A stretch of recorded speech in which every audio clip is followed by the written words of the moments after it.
The third game is up. We have Belcher Vestige being the final map between them.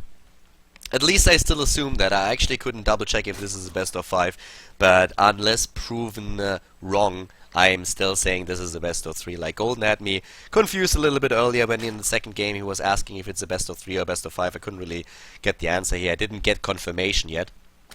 So, I am still on the assumption that it is a best of 3. I would be very surprised if it is otherwise. But, well, there's always the chance that I'm wrong.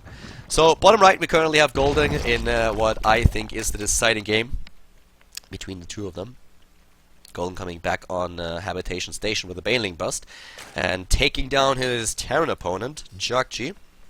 And a lot of people might watch a game like that and like, oh my god, like Baneling Bust, no skill and blah blah. But if you think about it, it was actually quite the opposite. Like, the one thing, like a Baneling Bust these days doesn't really work all that well anymore. If your opponent sees it, he can easily defend it, and even if he takes severe losses in the Harvest account, with a triple command center, you can make up for that without a problem at all. But the problem that JJakji really had was that he was overcommitting earlier with his aggression, trying to really take that queen, and Golden surrounded Reapers and Hellions and took them down. Then the next wave of Hellions by JJakji was just miss-microed, and he moves them straight into his opponent's base. Maybe a wrong waypoint, I don't really know. But whatever it was, he lost those Hellions too. And then he has 3 Hellions left on the map, and Golden takes them out too. And that's when Golden just says like, well, dude, you have no map presence. You have nothing.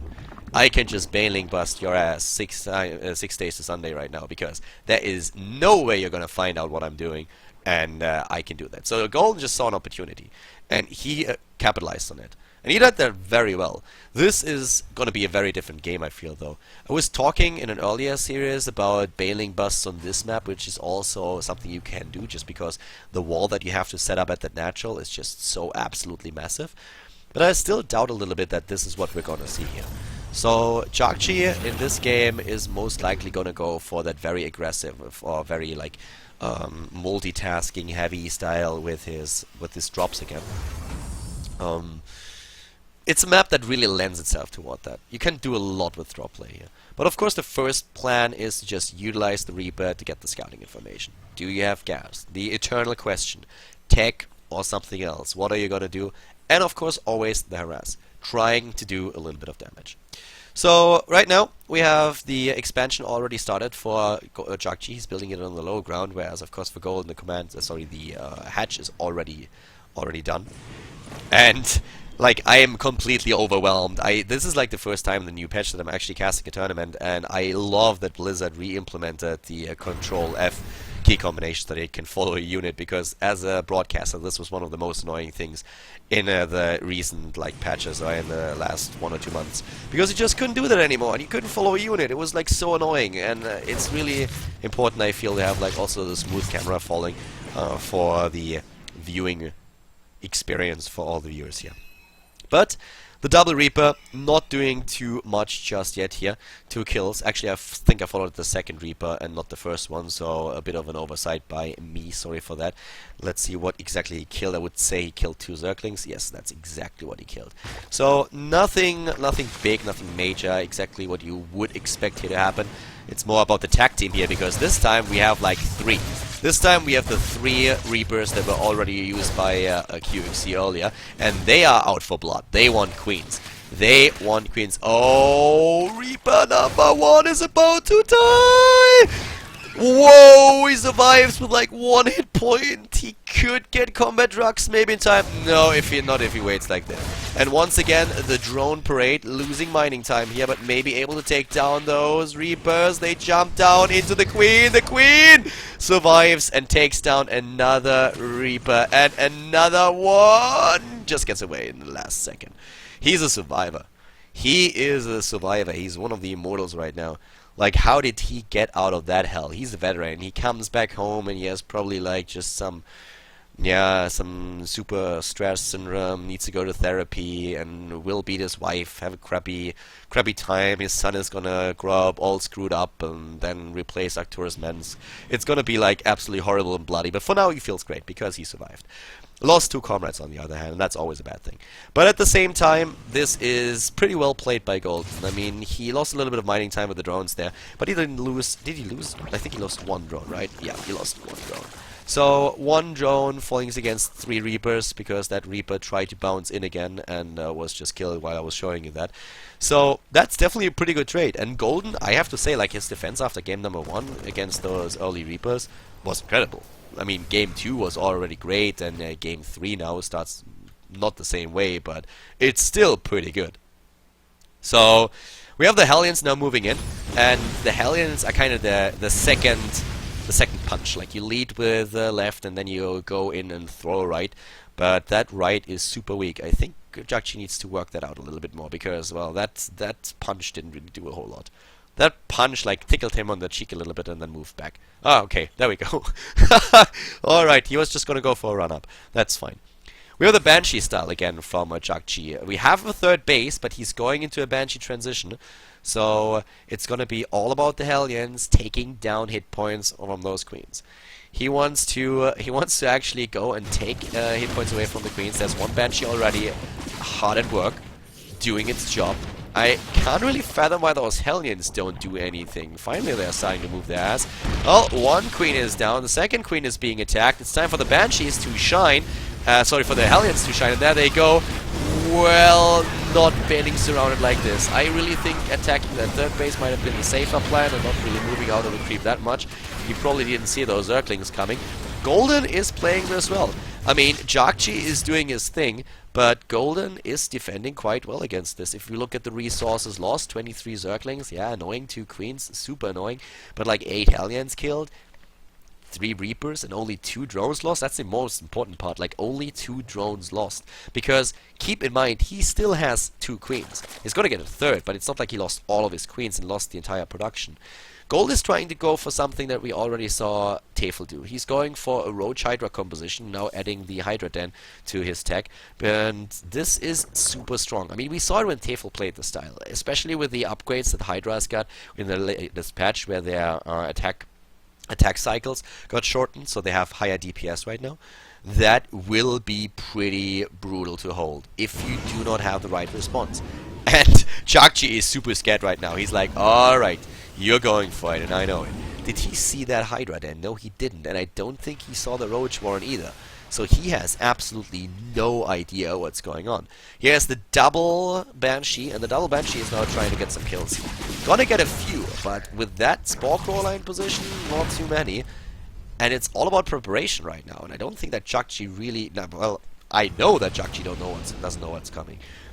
Those bunkers are nice. I mean, that's something that's like, okay, I have bunkers there. I'm fine against like most things, at least for now.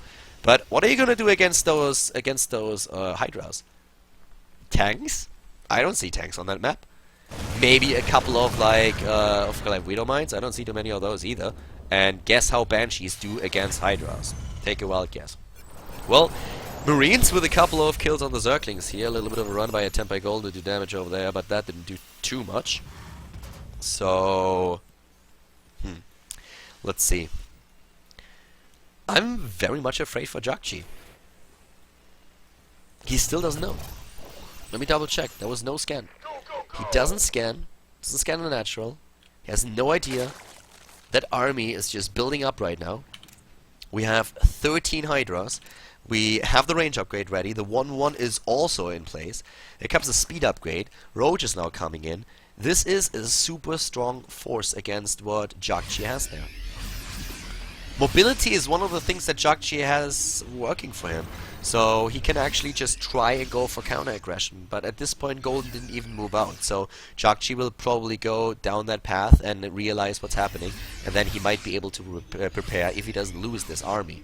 If he loses the entire army to a force that he doesn't expect, because, for example, the 2 medivacs are taken out and he can't retreat with the Marines, then it's a different problem.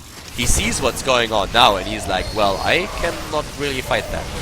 Well, he should at least say that. Okay, now he realizes and moves back, and let's see how he reacts to this.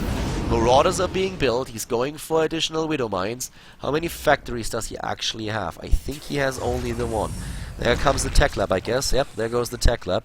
And there's another tech lab, so now it's time. He's still going for the Widow Mines. I would rather see... I mean, Siege Tanks will probably take too long, right? But Widow Mines, what are they gonna do? Especially with those Overseers. The Roaches at the front can just simply take those. Oh, God! Whoa, losing one, nearly losing two. JJakji is in trouble. He's in a lot of trouble. He's down in army supply, and he has a composition that shouldn't really work too well against this. I mean, Roaches should go to the front. That's exactly where they go right now. There are no Widow Mines left. Marines against Roach Hydra. Good luck with that, buddy. That's not going to work for long. Especially not with those upgrades. We only have one bunker left, and it really looks like Golden will be able to pull it off. JJakji with an early lead in the best of three. Had the 1-0 Golden ticket on Habitation Station. Is now making his way into the natural. But the first Siege Tank is out. Now we're talking Siege Tank time. Two of them are there. One of them not sieged up. Can he shield them long enough? One is already down, but there are not a lot of Hydras left, and Hydras alone don't cut it. You need a little bit more than that. You need something to shield them. Can he stim again? Stim! Doesn't stim, doesn't chase them down. Even chasing them down with the Medivacs might have been an option, a risky one, of course. But yeah, so let's see. Let's have a look of how exactly that worked out. So resources lost at this point. Pretty similar in army. It's actually not too bad. And the third base is still there, so if he gets the Siege Tank caught out of guard, one in the back, that might not be enough. Nice heal by those Medivacs, and support is great, but does he have the army? I don't know, there's so much Zerg here. And the Siege Tank is gone. He needed those tanks, he needed more of them, he was trying to get them, even getting another factory there. But it was a little bit too late. A 50 supply lead for Golden, and he wants to make sure that there are no more tanks in this game. Going in again, snipes the tank, and without tanks, there's just no way, no competition. This is looking worse and worse for JJakji. The Terran player had such a great start into this series, but now he's really trying to hold on for dear life. He still has that third base on the other hand. I mean, this is mining. This base is mining, but without siege tanks, I do not think he can withstand this pressure for much longer, and he lost both of his factories right now. He has not a single factory left. Things are looking very, very bad for JJakji. He has a nice bio army, he has a good bio force, but is that enough to really push through here? More reinforcements coming in. He's holding, he's still holding. I mean, JJakji holds. He's pulling it off somehow, at least for now. And Golden is forced back. JJakji is still in this game. And Golden, he's feeding him units right now. He's really trying to just push through at this point. He might just be able to make it. This is so close! This is so close. This is so crazy. Think about what would be going on there if you would see like 1 or 2 siege tanks in that mix. If he got those out a little bit earlier, it would have been so much easier for him to defend. Still the lead for Golden, but JJakji doesn't give up. He moves SCVs in. He knows he has the income anyways. He can buffer at the front with a couple of them. Golden trying. Is he gonna go over to the third base? Yes, he is. Oh my god, I don't think he even knew. I scouted just... Yeah, okay, he must have known. He saw, of course, the sensor tower. Of course he knew. So, yeah, well, what am I thinking? Here we go again. He's trying to break through. He's trying to break through. 2-2 upgrades against 2-1. JJakji has started 3-3. If he gets 3-3, I think he's gonna do it. I think he might be able to do it. Does he have enough? The Medivacs out of energy. They are dying, but this might be enough bio. This might just be enough bio. He gets the reinforcements in. No, Golden. Golden is pushing it again. They're both on 3 bases. Gold is really determined to make this work. He doesn't get a 4th. He doesn't build anything else. He's just throwing units against him, and then the 3rd attack upgrade is going to be done soon. The 3rd attack upgrade is going to be done soon. I think JJakji did it. I think he did it. It looked like Golden would really, really pull through, but that +3 attack would... I don't know. I think +3 would definitely win the game for him, but at this point already he's throwing Golden back. Oh god, you can't lose Hydras like this. Wrong pathing here, and I have no idea how JJakji did that, but he holds on for now. The Queen's even coming over. JJakji is up against the Queens now as well with the Transfusers taking down the Medivacs. He needs to buy himself some time, and he does. +3 attack about to be done. A massive lead in upgrades for JJakji. Golden will have a very tough time now. JJakji is just building units and more of them. He has the +3 now. He has that advantage. The Queens are there. Queens for the Transfuse to tank damage. Does JJakji have enough army supply? 40 against 86. 40 against 86. Can he hold? He has no Medivacs. He has no Medivacs, but the DPS, the upgrades, the Queens out of energy. 1 down, 2 down, the Roach is down. Does JJakji have enough Medivacs coming in again? Reinforcements for Golden as well on the other hand. JJakji is so low. He is so low, but he's somehow still pushing through a little bit. This is like the last force that we see here for Golden at this point. Another base for JJakji right now. He shifted his main base over to the left. This is something that Golden doesn't know just yet. The income is currently better, or will be better for JJakji, especially once he saturates the base to the left side. And he holds again. Oh my god, what a game. What a last game between JJakji and Golden here. This is crazy. Golden did such a great job at sniping those siege tanks, and he probably thought that that game was over once he was able to get rid of the factories as well. But still, does Golden check this base over there? Does he check? Because he doesn't know. And he doesn't look like it. He doesn't assume that it could be there in the first place. The +3 armor upgrade is about to be done. With +3 armor, he's going to be on 3-3 against 2-1. It's completed. It's completed. There are drones fighting. We have drones in here. Oh my god, it might be the last stand of Golden. JJakji is down 40 supply, but the Hydras, can they push through the army supply? 40 against 60. I think JJakji is just able to pull this off. Or not. The Hydras are there once again. One Hydra after another. SCVs at the front. Only 24 SCVs left for JJakji at this point. Oh, the Medivacs going back, and they have nearly no energy. Reinforcements for JJakji moving in. That command center being repaired in the last second. God, Golden doesn't kill it. Oh my god. Here come those Marauders, the Marines from the main base, the reinforcements, the Hydras about to be gone. The DPS, that's the DPS that he has. Golden, I think he's gonna lose it. It's those 3-3 Marines, those upgrades that really do it. Army supply, he's done it! 44 against 26, JJakji with a victory in game number 3. What a game, fuck my life. I mean, holy shit, did you guys see that? That was amazing. What a battle. The last 10 minutes were just both of them taking the gloves off and at each other's throat. JJakji with a 2-1 victory against Golden. Congratulations, he advances to the finals, and what a match. Wow.